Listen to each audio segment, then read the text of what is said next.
everyone. Welcome back to the Knuckleball Experience show. Today we have another special guest who really doesn't need much of introduction and has had a 24-year Major League Baseball career, with 212 wins in the big leagues. Charlie Hough. Welcome to the show, Charlie. Thank you. Thank you. Good to be with you. Yeah. So, very anticipated interview here. You got a wealth of knowledge, a lot of experience throwing it, and I know you've worked with a lot of guys throwing the pitch, and you've kind of wrestled with that and learned how to what works with coaching guys throwing it and what doesn't really work, and you've had the experience on both ends, on the mound and the coaching side. So really looking forward to seeing what you have to say about different things with a pitch. So usually I start off the interviews. First question I usually ask is, what is your first experience with a knuckleball? Maybe did your dad throw it to you, or did maybe a teammate show you how to throw it, or what was your first experience with a pitch? Really strange here on this one. I never threw a knuckleball in my life till after my fourth year in the minor leagues. I was a regular pitcher, and in my second year, my first full year in pro ball, I pitched like 210 innings. And I came out the next year with just a horrible sore shoulder. And I pitched 2 more years in Double-A with a sore arm. Kind of begged the Dodgers to let me go to the instructional league. And when I got there, first day playing catch, one of our minor league coaches, teams in that era, since '69, didn't have pitching coaches on the team during the season. So now I'm with a coach, and his name's Goldie Holt. I was in baseball forever. Yeah. And he said to me while I was playing catch, "Have you ever tried to throw a knuckleball?" Because my shoulder was bad. I couldn't throw hard at all. And I said, "No, show me how." And he showed me a grip. And I never did really change it. I played catch with the guy I was with. After about 5 minutes, I threw a couple that didn't spin. I said, "Wow, I can do this."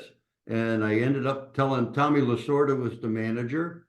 And I told him, well, from now on, I'm going to start throwing a knuckleball. And it happened in probably a 10-minute experience. It's pretty remarkable. I mean, I know for me and a lot of other guys, they mess around with it and toiled with it, just through, Legion ball and high school ball and kind of, have maybe a sore arm, or their numbers aren't doing well with their conventional stuff and bring it out. But I mean, that's pretty miraculous, just picking it up that late, I guess, you know what I mean, in your I probably should have been throwing it all along, and never hurt my arm. I would have been a lot better knuckleball pitcher had I not had to go through the soreness, and it followed me for the next 25 years, the soreness. Yeah, man, crazy. So you kind of hit up on some of these other questions. So you started throwing competitively in professional baseball. So you all right, so he showed you the grip, you started throwing it, and you went straight into what, Double-A with a pitch? Oh, it was crazy. My experience, it shouldn't have happened like this. I mean, I was just too fortunate for everything to fall together like it did. Lasorda was managing. He had been my rookie league manager 2 years before. He was now at that point, the Triple-A manager. So I threw it all of the instructional league, and I was okay. I'd strike out a few and I'd give up 3 runs. My innings were just like that. It was 2 hit batters, a walk, a double, and 2 strikeouts. Yeah. And he liked the strikeouts, so he gave me a chance the following spring. He kept me on the Triple-A team the whole spring, And I thought I had no chance of making the team, and he kept me when the season started. And in May, I had 9 wins in the bullpen.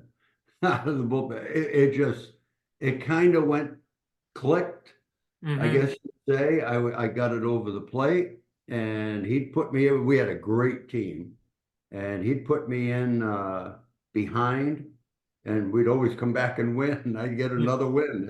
It was kind of crazy, but that first year, 1970, throwing a knuckleball, well, I ended up in the big leagues. Had Mm-hmm. a 1.9 ERA in AAA in the Coast League, which nobody does, you know. Yeah. So it was a ride that it just shouldn't have happened, but it did. Yeah. Pretty. It's like meant to be almost. It's crazy, like you said. All right. So I don't know, do you have a ball with you, Charlie? Yeah, I got a ball here. Yeah. Can you show the audience your how you I mean, like you said, you pretty much stayed with the same grip your whole career, it sounds like. Well, the grip itself, Goldie Holt, Mm-hmm. um, in that instruction league had me grip the ball where I don't know if you see it here, Yeah. split the seam. So I was between these two seams here Okay. and felt pretty good. Mm-hmm. Everything I threw, though, tended to break like a curveball slider, just the way that seam hit. Mm-hmm. And where I was on the mound, I was on the far third base side, which is what most right-handed pitchers did. Mm-hmm. And I got to the big leagues throwing it like that. Found out that the guys didn't chase that one, and the big league hitters didn't chase that one, and so my walk rate went way up. Mm-hmm. And the next year, I made the club in spring training, but they sent me down after about a month and a half. I wasn't pitching, and Dodgers signed Hoyt Wilhelm, Mm-hmm. who'd been let go by the Braves, and he was 48. I think he turned 48 with us. And he watched me throw, and he said, "Well, let's move over to the third or the first base side and turn my grip." I didn't change the grip. He just turned the ball to where I got two seams in front instead of one, Mm-hmm. and the ball could go either way, Mm-hmm. still have a chance to get over the plate, which I battled for 20 years, Oh trying to yeah. get it over. Um, but that's it. I never changed my hand. All I did was turn the ball, and it fit there. Mm-hmm. And I don't think there's a spot that you have to throw it from. Um, but I do think a basic grip, like all the guys that I've seen, all the guys that I've worked with that have thrown a good knuckleball have had basically the same grip, but in some different spots. Some guys split the seams, and Phil had it way deep in his palm. Joey had it further out. I mean, it was uh, kind of how it fits your hand more than what the ball looks like. I got you. Yeah, that's I'm glad you brought that up. You talked about, I guess, Phil. You said he had a deep he had like no daylight here, it sounded like. Right. Phil had it pretty deep into his palm Mm-hmm. and then put his nails into it, I got you. splitting that seam, splitting, I think, the top seam here. I got you. I like that. So Yeah. for you, were like what I know a question a lot of people ask is maybe grip tension, like you know what I mean? Are you holding it like a 10 being a death grip, 0 like having a ball fall out of your hand? What would you say you were at? Probably somewhere in the middle there in that Yeah. 4 or 5 range. I Yeah. mean, after a few years, Mm-hmm. I got to where I didn't really grip the ball until into my delivery. I Mm-hmm. mean, I held it that soft. It got to where I just Easy. these two fingers, thumb and ring finger, would just kind of cradle the ball and then put my nails into it. Yeah. And I guess I practiced it so much that it became, I'd sit around the house and play catch with my wife and say, "Here, is it don't let the ball turn, just flipping it across the room. So get used to the feel. One thing I noticed, I've watched a lot of your game footage, is you'll be on the mound and you have your glove here, I noticed, and you just maybe once in between pitches, I seen you do that where you just Always. always, yeah. I would, I mean, even my last couple of years, Yeah. I kept the ball in the car. Yep. And if I'd sit at a stoplight, I'd sit there and just throw the ball into my hand, feel the ball coming off my nails. And that part never bothered me. The only part that bothered me throwing it that would mess me up was Mm-hmm. my shoulder. I Mm-hmm. had a hard time repeating the same delivery angle. Mm-hmm. So my command plus my ball moved quite a bit. Mm-hmm. I wish it didn't, but Hmm. I wish it was smaller break, but more consistent and over the plate. Mm-hmm. That was due to my arm swing and my shoulder. Mm-hmm. And that never got great. Yeah. I would say that's what would have held me back from being even a better pitcher than I was. I was pretty good, but I think without the shoulder, I could have been a little better. Gotcha. Gotcha. All right. Um, so I know I learned this from you and some other folks that worked with you. Can you talk a little bit about, if you can bottle up, obviously knuckleball, it's all about the lack of spin. If you could bottle up, how the ball spins and how much, what would be perfect pitch for you? Like Well, once, for me to win a game, yeah. starting a game and pitch 9 innings and win the game, Mm-hmm. generally it wasn't like a monster great knuckleball. Mm-hmm. So I liked it to turn a little bit, maybe a little bit forward, Yeah. one way or the other, a little turn to it. And I could kind of get that one over the plate more, where the Yeah. break was more like within the confines of that 17-inch plate. Yep. When I threw it and it didn't spin and my arm slot worked across a little too much, it would break a ton. The catcher diving for the ball. It was very hard for me to win a game. And I'd get my strikeouts, but there was walks, and because the ball would break a little flat, there was extra base hits. They put the Mm-hmm. ball into the outfield instead of popping it up or topping it. But I mean, that for me was the big thing, is that if you can get it going kind of like down a hallway, Mm-hmm. delivery wise, down a narrow tunnel, Mm-hmm. um, with a smaller break, which is so if you watch the video on RA, Mm-hmm. how small the ball appeared to be breaking, and it was right here to hit right down the middle, and then a quick move within this and stay in the strike zone. I mean, I couldn't do that. Mm-hmm. And he caught that stretch for a few years that was just incredible. Uh, Unbelievable. Timmy Wakefield was closer to my break, and he had stretches where he was absolutely unhittable. Yeah. Yeah, yeah, but a bigger break, a bigger, softer, floating kind of break. RA had that hard one, which I don't think anybody can throw it any harder than him. Although there's a kid with the Padres throwing it now that's pretty good, and it's hard. Waldron. Yeah, Matt Waldron. I've never seen him, never met him, never talked to him, but I've watched some video on him, and it's pretty good. Yeah. Yeah, that's I got to work with RA, and that was his mentality. He mentioned was, instead of a butterfly, it was almost like a mosquito, where it was just like a little itsy. Yes. Yeah, that was his throw. Now you got to remember, now this guy was a first round regular pitcher draft pick. Yeah, good arm. His story is incredible. Well, he didn't have the Tommy John tendon or ligament in his elbow, so which was going to make his arm fall apart eventually. So he ended up throwing it, but he could still throw pretty good. Yeah, Mm-hmm. I mean, he could throw in the 90s. And when he finally synced up the knuckleball, it is what the knuckleball should be today for today's hitters, because they would lay off mine today. It would make me even tougher to get it over the plate.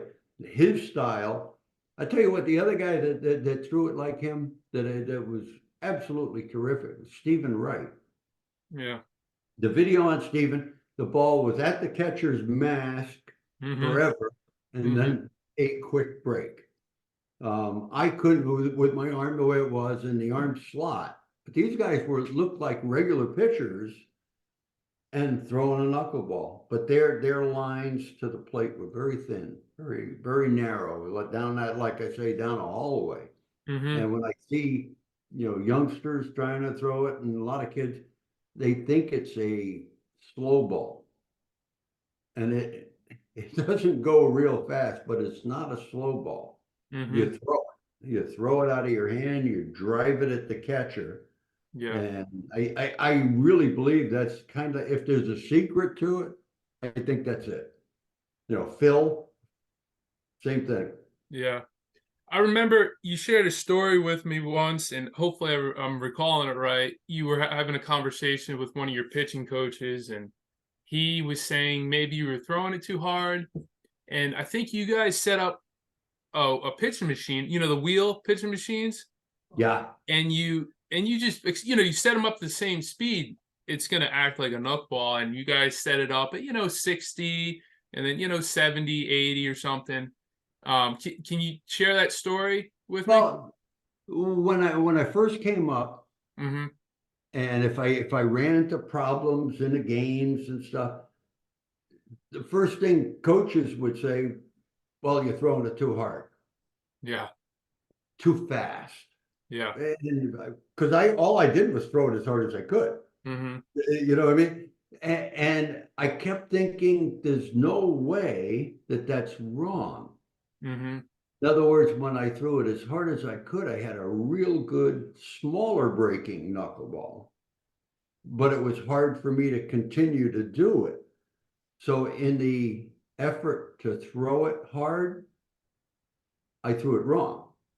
I would spin it, I'd pull it outside, and then it would break 2 feet Yeah. instead of 8 inches. Mm-hmm. Um, it is set up. I always said, have you ever seen a hitter nail a ball to Mm-hmm. the outfielder and he caught it so flush that it's a knuckleball going out, and the outfielder will miss it by 10 feet? It'll still move. Oh yeah. You put balls in the wheels, and it would be absolutely unhittable, uncatchable. Firing it like 90-mile-an-hour knuckleball. Frightening. Uh, yeah, it still goes, but it's a smaller break and quicker. And I believe that is, if you're going to be really, really good, I believe you need that, and then you can change speeds, throwing it slower. But I went through that stretch with coaches telling me too hard. Well, it was too hard an effort for what I had left, but not too fast for the ball to move. Yeah. Yeah. Yeah. I think that's, and correct me if I'm wrong, how do you feel how the strike zone has changed from when you were pitching to the modern game? I think that has something to do with how much the ball breaks Well, and what you get away with. yeah, the zone, I would say in stretches, the zone was a little bit bigger when I was playing. For the most part, I argued with umpires all the time, but for the most part, they were really good. Yeah. If I threw 125, 130 pitches in a game, Mm-hmm. I always felt like if they missed 10 or so, and I get 4 or 5, and the hitter gets 4 or 5, the umpire's terrific.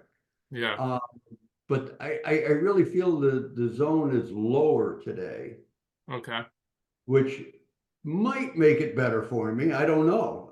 Yeah. A good high knuckleball, if they call it a strike, is really hard to hit. It's almost like trying to hit a good high riding four-seam fastball, because the ball doesn't come down as quick as it looks like it should. So they swing under it. Mm-hmm. I think it would be a little bit harder for my knuckleball today, though, because my ball broke side to side a lot, and I think I'd lose one side or the other with as accurate as they are. Yeah, yeah, they're pretty good. You got to get Yes, in trouble. it's incredible how good the umpires really, when you see a well-worked game and these kids are throwing 98, 100 miles an hour with some movement and the ball's on the plate and moves off, or it's off the plate and moves back on, pretty tough to tell at that rate.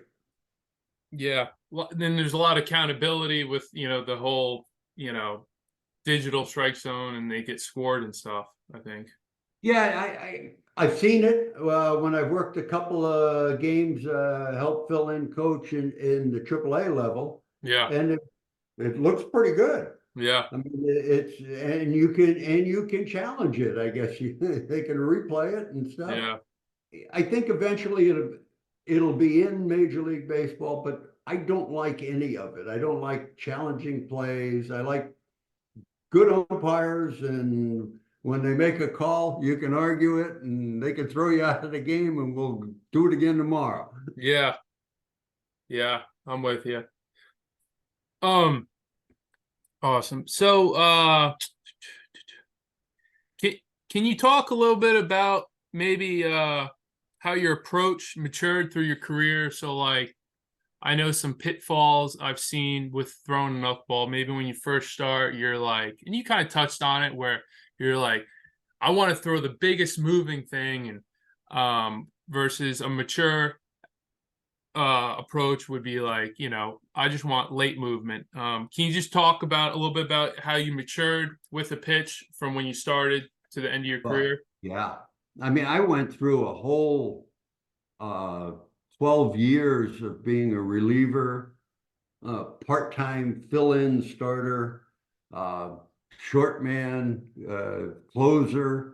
Went Mm-hmm. through all of those things for 12 years and really thinking the whole time that I was more suited to be a starter. Mm-hmm. We get your feet on the ground into a game, and if you give up 2 runs in the first inning, it's not over. You give up 2 runs in the eighth, you've lost the ball game. Yeah. Um, I was more suited to it. Yeah. So I just battled it. I just stayed with it with the Dodgers, Mm-hmm. and I could understand the Dodgers because we were in 3 World Series, so our starting pitchers were pretty darn good. So they didn't need me starting. They needed a guy like me Mm-hmm. in the bullpen, Mm-hmm. utility pitcher. Something happens, I'm there to go in. Yeah.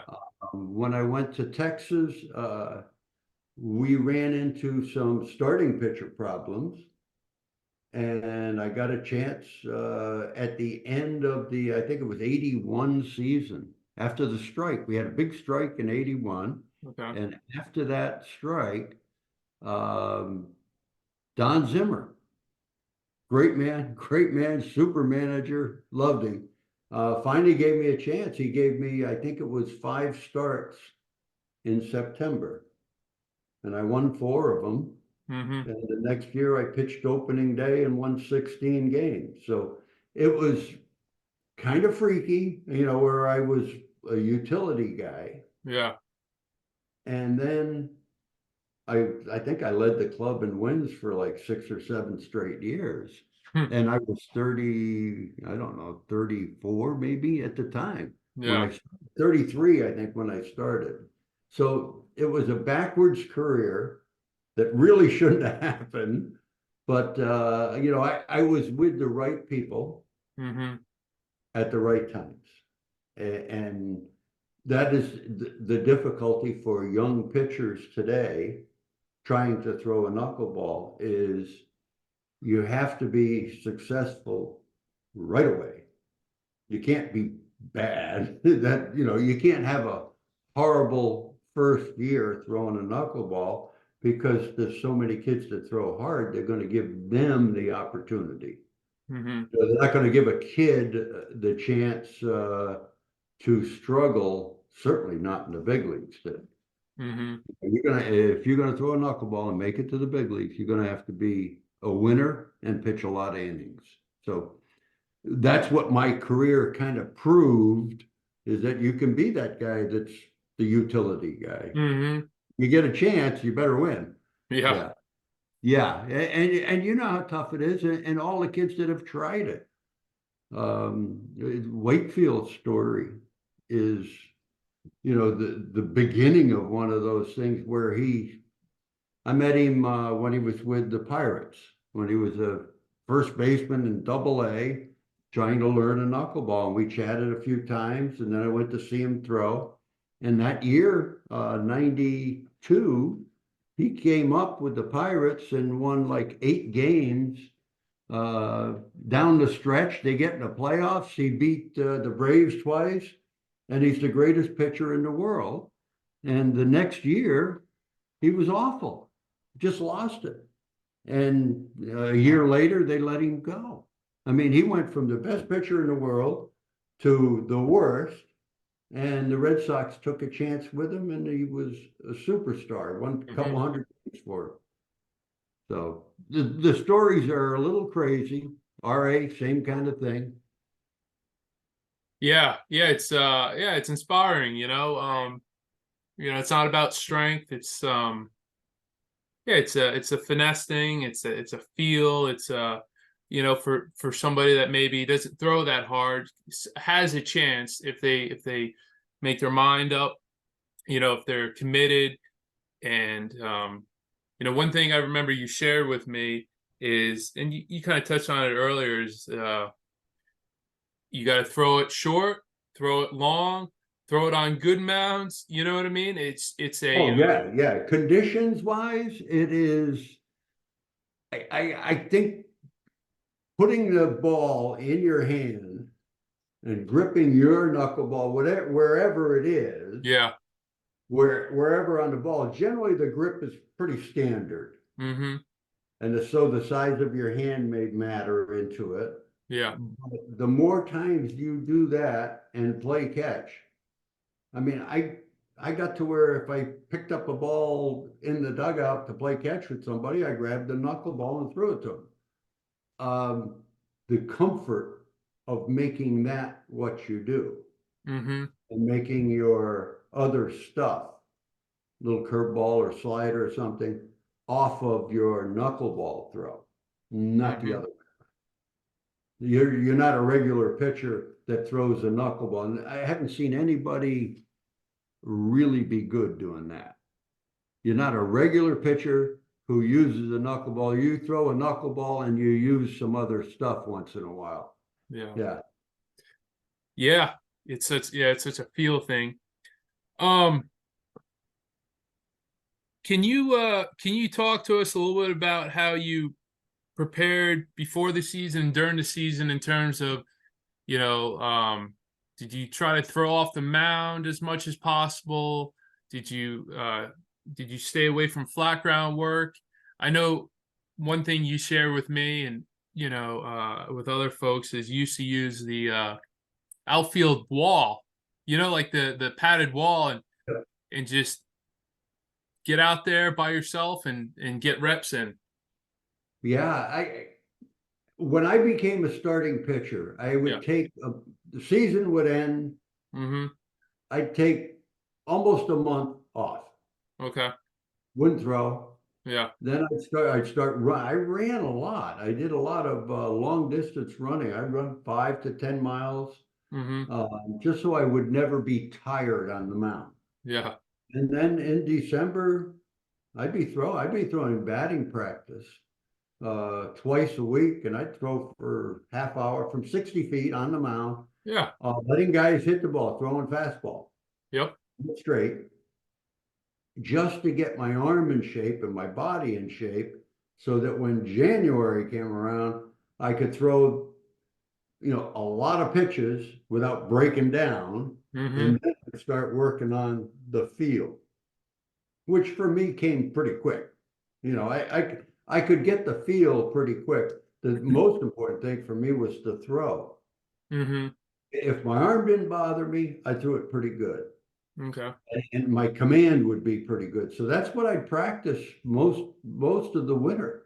I mean, when I got to spring training, I felt like I could pitch 5 innings when I showed up. They may not be good, you know, no, the results may not be good because I may Hmm. be walking half of them or stuff, but I wouldn't break down from throwing a lot of pitches. So I wanted to be ready to go so I could get the feel. Hmm. That's all I needed in spring. Gotcha. So you got your arm in shape, and then you refined your feel at spring training. That's what it So, sounds. yes, I never wanted to go and think I got to get in shape to throw 3 innings my first outing. I wanted that to be no problem physically. I may not pitch well, Mm-hmm. but I say 4 innings, that's no big deal. I could throw, 100 throws, no Mm-hmm. problem. Yeah. So, and I think kids are starting to do that more and more now. Get on throwing programs. I believe in it. I believe in a lot of throwing, with some rest after a long season, but some rest and then a good solid throwing program. Get a plan. Get a plan together. I got you. Um, can you talk a little bit about your bullpens when you got off the mound, maybe in between starts? What was your approach in between starts? Would you have a batter step in there? Would you try to keep counts? Um, how would you stay sharp in between outings? Okay, well, when I felt good, when my Yeah. shoulder didn't bother me, Mm-hmm. I would throw twice in between. Okay. Excuse me. Throwing twice in between. The first time I'd throw really nothing but fastballs, Okay. both sides of the plate, trying to get my delivery, get loose, get my delivery, my release point where I felt like I was right behind the ball. I didn't want the ball moving. I wanted it to be really straight. Mm-hmm. And then the second day, I would try to do the same body move, the same hand position, and a knuckleball grip. So that means I'd start the ball right down the middle.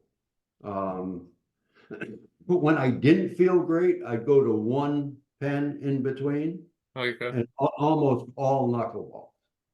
I Gotcha. never kept a count, never did anything semi-tricky to, this is what I'm doing. I always had in my mind that I'm pitching a few pitches to David Winfield or George Brett, that's Yeah.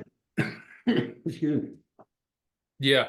I got you. All right. Yeah, you just wanted to feel like, okay, I could compete right now. If Gotcha. they felt that, good enough. Yep. Don't overthink it. Get out there. Get out there and yeah, I got you. Um, can can you talk a little bit about maybe I don't know, couple, and you kind of touched on it a little bit earlier, maybe some mechanical things with your delivery that maybe were key for you when you were throwing well, and maybe some other mechanical cues you've witnessed with other guys like RA and Tim.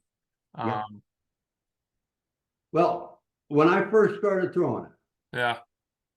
without being told what to do, just Hmm. how to hold it and throw it with my hand, Yeah. I I started throwing it with the delivery a little more like Hoyt Wilhelm, and I'm sure you've seen a little video of Hoyt, who really was kind of from the side and sling it a little bit, Hmm. working across the ball, and I could do that, but Hmm. I didn't have the repetition that Hoyt had to get it over. As I got older, I figured out finally one day at Dodger Stadium where I had been pitching so-so, shoulder bothering me, and working across the ball quite a bit. I was throwing for about a half hour, and I had put my hands on my knees facing the catcher, and I told the pitching coach, excuse me, Red Adams, I said, Red, one more. Yeah. And I just started my windup straight up, like going back to a full windup and Yeah. standing tall. And I stopped and I said, that's it. I got it. Yep. because now I felt like my next move was go straight towards the target. Before I was kind of around the target, I wasn't in the strike zone for a long time. Now, when I stood up and almost lifted my shoulders to feel like I was taller, Mm-hmm. not that I was going downhill, but I felt like my whole 200 pounds was hitting right at the target. Mm-hmm. And I stepped a little bit across the line, maybe a Mm-hmm. shoe or so across, but my weight was moving at the target.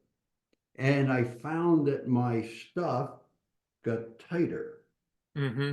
where I could pitch 9 innings. Mm-hmm. Now, I was still with the Dodgers and relieving, but I've hit on something here that I can carry down the line, which made me a better starting pitcher, like 2 years later. Mm-hmm. But it gave me the feeling, and it's what I've taught. You know, Yep. when I've got to work with a guy on a mound throwing a knuckleball, the most important thing, once you get the hand, once you get the feel of your hand, Mm-hmm. letting go of the ball, then it becomes the command of it. How many times you can throw a good one within the strike zone, which gives you the freedom to say, I'm going to bounce this one, or I'm going to throw it too high for the hitter, just like Yep. any pitcher. But you got to feel like you're going to go right at the target.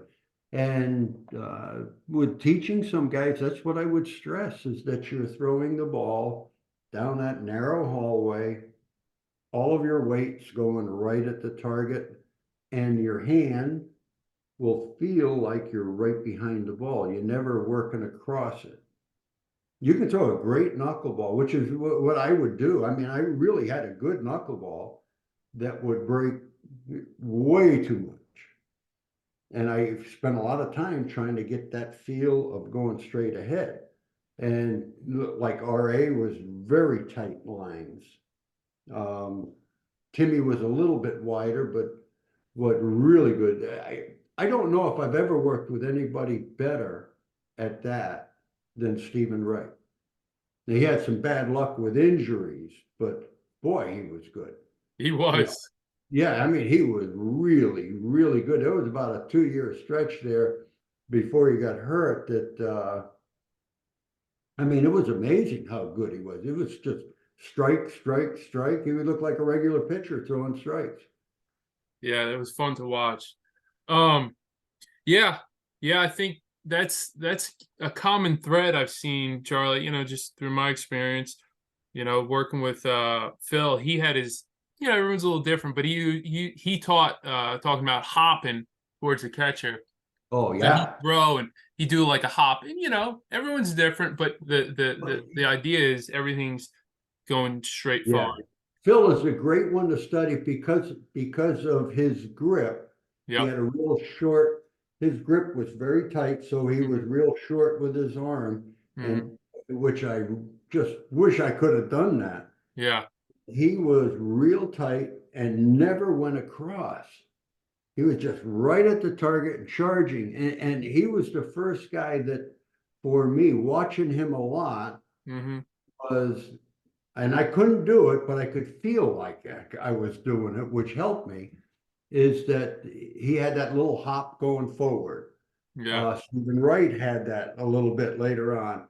Um, I just think that for a youngster that's thinking about throwing a knuckleball, if you can get some video of Phil, Yep. and you would see that he's not throwing a slow ball.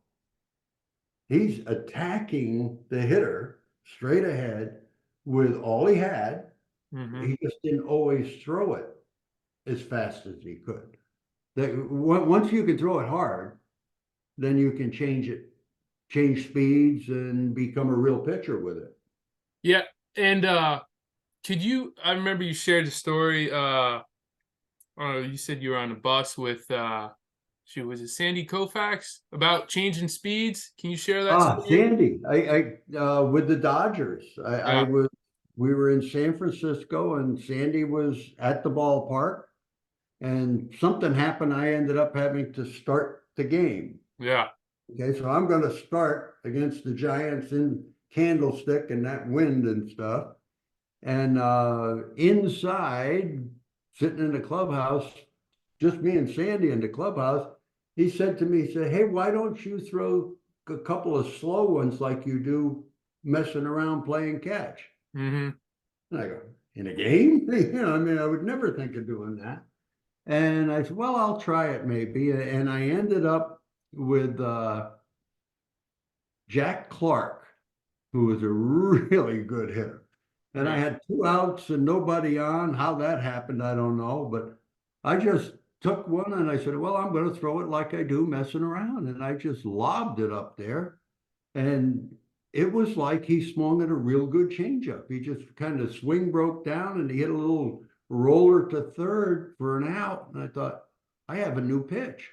Mm-hmm. In other words, I tried to make the batter miss it, throwing it hard. And now I found I could, just like a guy with a good changeup, fastball changeup, Mm-hmm. control where the guy hits it, where the batter makes contact. If I get it a little deep, he might pop it up. If I get him out front, he could roll it over. And it really, that's another thing that helped change my career. So, like, if there's a, for instance, if there's a run on first, you want to double play. You got a 1-2 count. You might just take a little bit off and get that Oh rollover. yeah.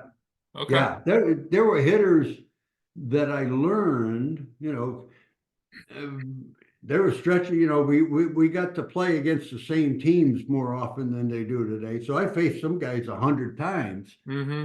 You learn the speed that they had trouble with. Yeah. So nobody on, I didn't use that speed. When you get in a jam, you got to get a big out. That's the speed I was going to go to where I felt they had trouble with it. Gotcha. Gotcha. Nice. Um, let's see some other good things here. Um, one of the things I remember I struggled with, and you shared with me, like, I mean, you pitched in Texas. Texas is hot, and you know, for me, like, it's a feel. You start sweating, and it's the ball gets a little slick or whatever.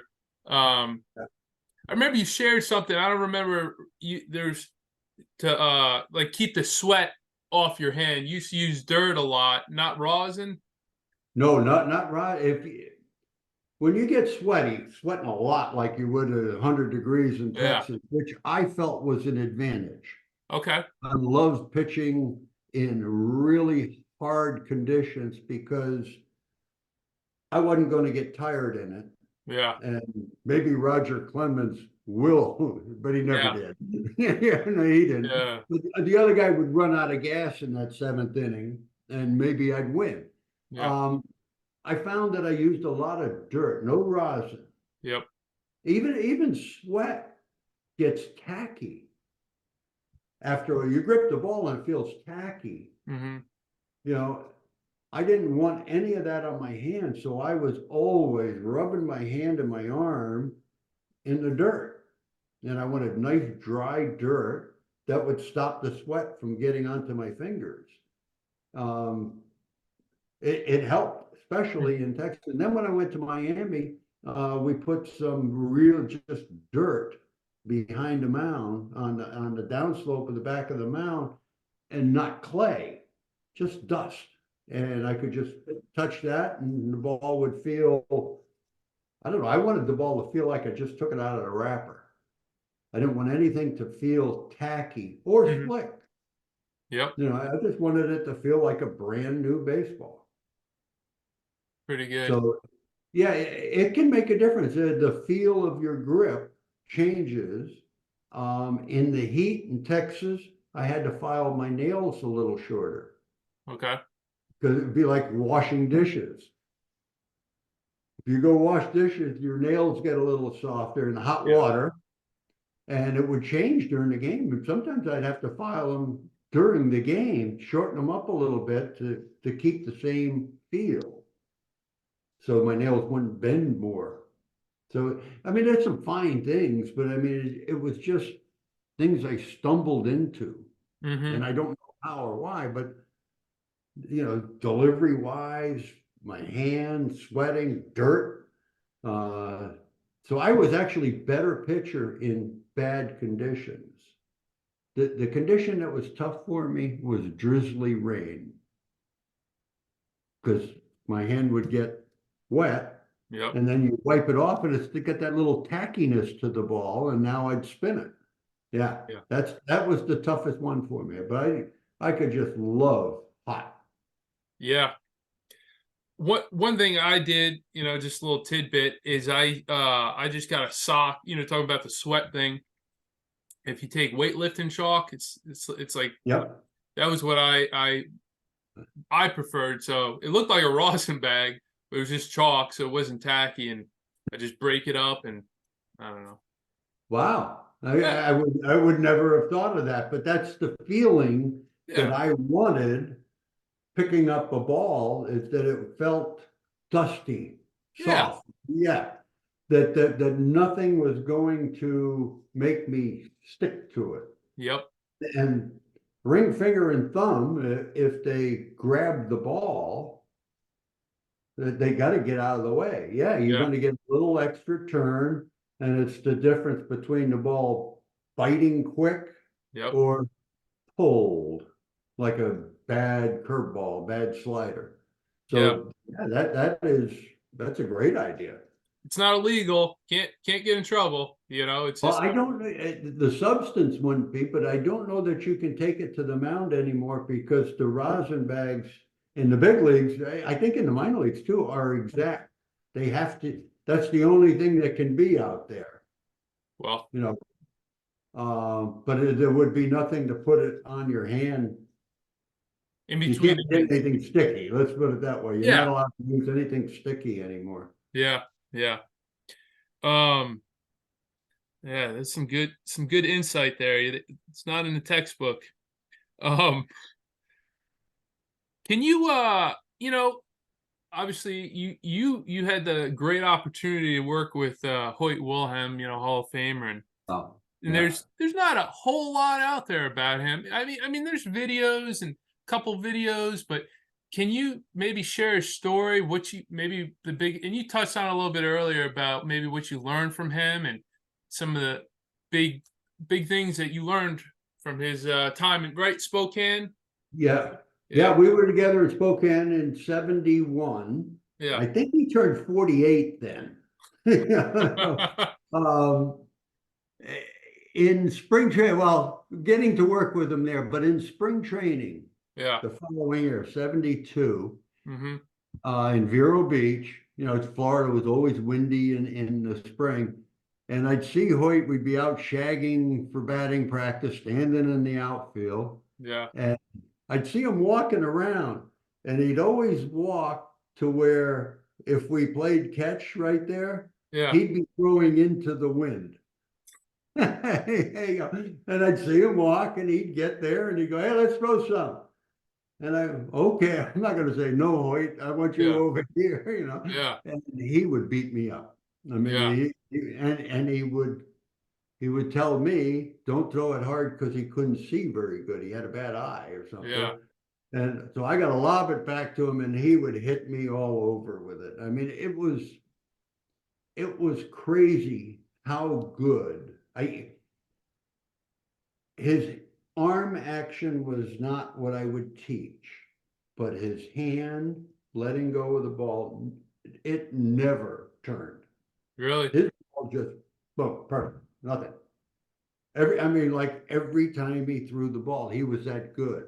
And it was kind of freaky. Yeah. But my gosh, you think what he did, I mean, he came to the big leagues with the Giants, and I think in like what, 51, 1951, I think it was, hit a home run his first at bat and never hit another one for 20 years. But I mean, just the things he did, pitched a no-hitter, emergency start, pitched a no-hitter. and was one of the nicest people you could meet. And just a great competitor. Yeah. And one of the things that really caught my eyes, I mean, he almost spent a decade from when, because he started in D-ball, which is like the lowest rung of baseball in Mooresville, got released, and then he kept throwing with his buddies, and then they brought him back, and then I think a year later he went into the army with a draft. Yeah. You know, got a Purple Heart, Wounded Warrior for 2 years, and then spent another, I don't know, 6 years toiling and just Yeah. playing and just was persistent. That's what I see. I mean, he was persistent, and he just kept showing up and kept working. And I think the Giants signed him, Yeah. and I don't know, maybe he went to Double A. I don't know, A ball, and Leo DeRocha was the manager, maybe. And anyway, DeRocha. Yeah. yeah, his story is just yeah, it's pretty inspirational. I mean, the guy, nothing handed to him. I mean, he kept showing up and kept putting in the work, and then made a miraculous, not miraculous, like a amazing career out of it. Just Oh anyway, yeah. some I think what you just said is that, you got to keep working. yeah. Nothing is, if you throw 100 miles an hour, you are handed opportunities to pitch. But if you throw a knuckleball, nothing's handed to you. No. You get to pitch. You get to pitch when the stars, the real talented guys, don't pitch well or get hurt. And that's Hoyt, that was me. I mean, like I say, I was in miscast, I guess you'd say, for 12 years Mm-hmm. before getting a chance to start. Hoyt went through all that. Phil Niekro was not an automatic big league star. I mean, he had to grind it a little bit. And when he got it, he proved he was great. Brother Joe was a big league pitcher without throwing a knuckleball. But he was just okay. When he started throwing it, he became a star. So there is a work factor to it. It's just not, I got it. Mm-hmm. And okay, the team's going to put me in. No, doesn't work that way. And it's real hard for us. It's real hard for a guy throwing a knuckleball to get kind of your foot in the door. Yeah. I feel like, correct me if I'm wrong, you almost have to almost work harder and do the little things better than everybody. Like, and we haven't touched on it yet, but feeling your position. Oh, wow. That should be part of your daily routine. Just taking ground balls, covering first, double plays, covering first on double plays. Your pickoff. You had a pretty good pickoff. Working on I your think pick. I'm the best right-hander all time. Not Really? sure. Yeah, I picked off a lot of guys. Yeah. Yeah. And I did that kind of copying Phil Niekro. I got to pick off a lot of guys because I walked a lot and they were on base. But yeah, you do have to be a complete pitcher, and I don't mean stuff, Yeah. but backing up a base, covering first, like you said, you have to be excellent, not okay. Yep. Yeah, if you're a great pitcher, okay, you can get away with not making a play, but we needed to make the plays. Yeah. I know. For Phil, he told me he hated running, so he'd grab an assistant coach with a bucket of balls and a fungo, and he'd go out there. He said, like 30 minutes, just run through all, fielding the ball, covering first, and that's yeah. I mean, two birds with one stone. He'd be sweating and getting his work in. So I think that's that's what I started doing, and it helped. But I think I that's would do good that advice. after spring training games at home Mm-hmm. where we had a backfield. Yep. I would do the same thing. I'd get a coach and somebody to play first, minor league kid, where you catch some throws at first, and I'd work out for 20 minutes, half hour, Yeah. doing exactly that, picking up a bunt, making a throw. Yeah. I mean, you got to respect. You're not a one trick pony or whatever. You have to, like you said, you got to be a complete pitcher. You have to respect it, and yeah, be well rounded. It's key. It's key. And some people, they don't respect the pitch. It's, oh, I got a knuckleball. That's all I need. No, you need to do No, all the you got to little be things able to right. pitch a little bit. You Yeah. got to do all the little things Yeah. right. So Yeah. I think that's key. You got to be able to throw a strike with a little fastball, and you got to Yep. be able to throw a strike with a little slider, little Hmm. off-speed pitch, just to be able to compete. Because you can't throw every pitch a knuckleball and win. Just won't Hmm. happen. Yeah. Yeah. And kind of going back to what you said earlier, changing speeds. So when you don't have that big moving stuff, I feel like if you can change speeds a little bit, you're gonna get away with a little bit more. Well, even with a knuckleball, even when you start at high 70s or a R.A. Dickey 82-mile-an-hour knuckleball, Yeah. there's room for a 68-mile-an-hour knuckleball just for the hitter to not time you. Yep. If you throw every pitch the same speed, then they all have to be a perfect knuckleball. But if Yep. you can change the batter's look, timing it, Hmm. then they don't all have to be perfectly thrown. I mean, there's so much to hitting. Hitting is so hard. Yeah. And we kind of think that they're great. And the guys that are good hitters are really great. But the hardest thing for them to do is pick it up good. Hmm. If you ask a hitter that's on a good hot streak, every time I've ever asked a teammate who's hitting 250, all of a sudden for a month he's hitting 320. Yeah. What are you doing different? And the first thing they'll say is, I'm seeing the ball good. So that tells you they want to be able to pick up the ball out of your hand and know immediately what it's doing. And if you can mess with that look, you make the guy a little bit less a great hitter. Yeah. Yeah. Hitting's timing and pitching is upsetting it. I don't know. Some Yes. people say that. Yeah. Yeah. Let's see what else I got here. Man, Charlie, we've gone through a lot here. What I don't know. You talked a little bit about working with guys. I mean, what are I don't know, two things, common threads that you've picked up when you work with guys that have been pretty successful? What maybe one or two things, and you kind of hit on it earlier about staying down the hallway. I think that's one of the big things, but maybe two things that the guys that were successful, what did they do? The guys that you worked with, maybe. Yeah, all of them different, trying to do exactly the same thing. I think Yeah. from Hoyt to me to R.A., different styles, Stephen Wright, Hmm. Timmy Wakefield, all a little different. Joe Negro, oh my gosh, forget about Joe, little brother was really, really good. Hmm. So all a little different, Hmm.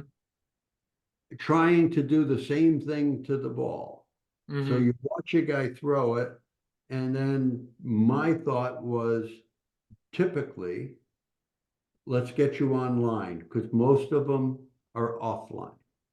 Hmm. Offline to the plate. They get a Yeah. little swingy, swishy, whatever it might be. And I would say from there, they're already good. Yeah. Most of the guys that I worked with were already good with the grip in the hand. Yep. Now, how many times do we mess that up with our delivery? Yeah. Okay. And then once you get pretty good with that, then how do I compete in a game? When do I throw a fastball? Am I good enough to break out a fastball 0-2 to surprise a guy? Yeah. I wasn't, never would do that. But Phil would, RA would, the guys that had that in their game. Joe Negro, at any time could throw a good slider, Mm-hmm. you know? So my slider was dull, but I could throw it to a hitter in a bad count, 3-1, and throw it a little slower than maybe they think and Mm-hmm. allow the hitter to make an out. Allow the hitter to take a bad swing looking for something harder. Mm-hmm. Uh, there's a lot goes on into it. And if I think about the guys I worked with, Mm-hmm. uh, all different styles. Wakefield flipped the ball, kind of a easy flip. Um, go with it. Yep. That's what he does well. Um, it was, a bunch of guys doing the same thing differently Mm-hmm. with their own little style to it. And they already had the grip, they already had the hand.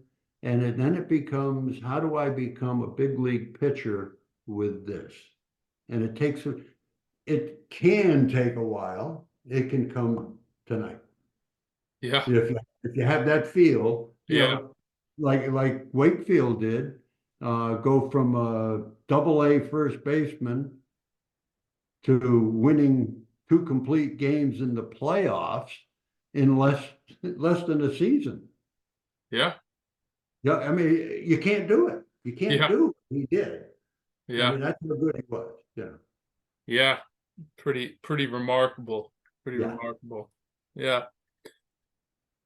Well, um, I mean, is there anything, I mean, Charlie, we've gone through a lot here, man.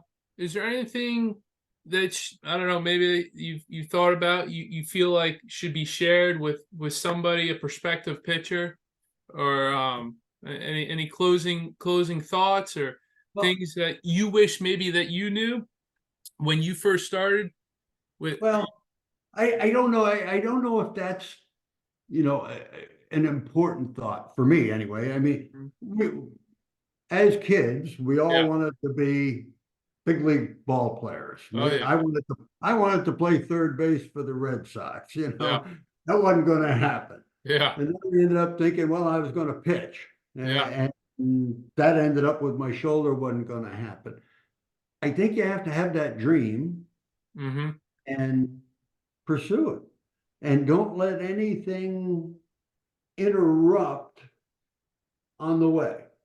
Yeah, you may not make it, and most of us don't, right? Most of the people that try to play Mm-hmm. from little league on to thousands and millions of kids all want to be big leaguers, but it's such a tough job to get.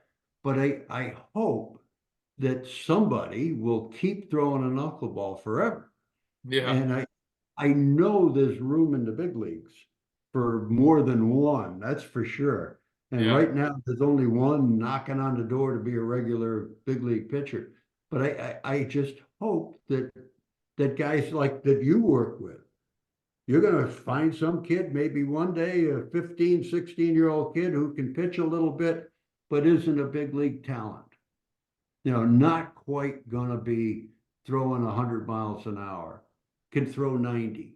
Yeah. Half the world throws 90 now, that if you can show him something that hits with him, Yep. um, I think it's just a blessing that people would try, Yeah. that you'll be there. There's a couple of other guys that I've worked with that work with kids, and I just hope that somebody comes along who's better than any of them. Yeah. Yeah. That's my goal. I mean, even for me, Charlie, like, I mean, in college, I was 83, 86 with a good changeup. Division II ball wasn't really doing much, but when I was in high school, just real quick story, or not high school, was I was in high school, and I sent this gentleman Charlie Hough a letter. I found your address, sent a letter, and you were nice enough to call me back and talked a little bit, but you're definitely a huge inspiration for me, and part of the reason I pursued the pitch and Yeah. ended up getting a chance with the Orioles and independent ball, but I just want I want kind of pass it forward and be that kind of inspiration for somebody that maybe doesn't have 95 in the arm and maybe has a good feel for it and has a good work ethic and maybe we'll have the next Hoyt Wilhelm or Charlie Hough. We'll see. Well, I hope we can find one. I'm Yeah, still looking, I know yeah, that. And I'm happy that you're doing it. I mean, yeah, it's, we just don't know who you're gonna say something to help that could become a 200 game winner, a yep, 300 game winner in the big leagues and have a wonderful life. But I mean, the fun of walking out to the mound in a World Series to pitch against, a Dodger Yankee World Series. Wow. yeah, Um, it's something I'll never forget, and I would love for a lot of people to experience. yeah, yeah. It's great. It's a great experience, great ride. So, well, Charlie, I mean, if you don't have anything else, I'm gonna sign out, and I really appreciate your time and your No knowledge and problem. experience and everything you've done for the game. Like a lot of guys, I mean, you've given back to a lot of people, and I know the baseball community really appreciate everything you've done, and I know a handful of guys peers or whatever that have worked with you, and I know we're all grateful for everything you've given back, and it's just yeah, it's awesome. It's inspirational, and it's part of the reason I'm doing this, kind of give back, and kind of how people have given to me. I just want to do the same thing and give it out for free, and Yeah, there you go. somebody's hungry enough, they'll find this and learn and kind of speed up the learning curve, I guess, hopefully. Hope so. All right, Charlie, man, thank you so much, and we'll be in touch, and appreciate it. Got it, Zach. You know where I am. Yes, sir. Thank you. Thank you. Take care.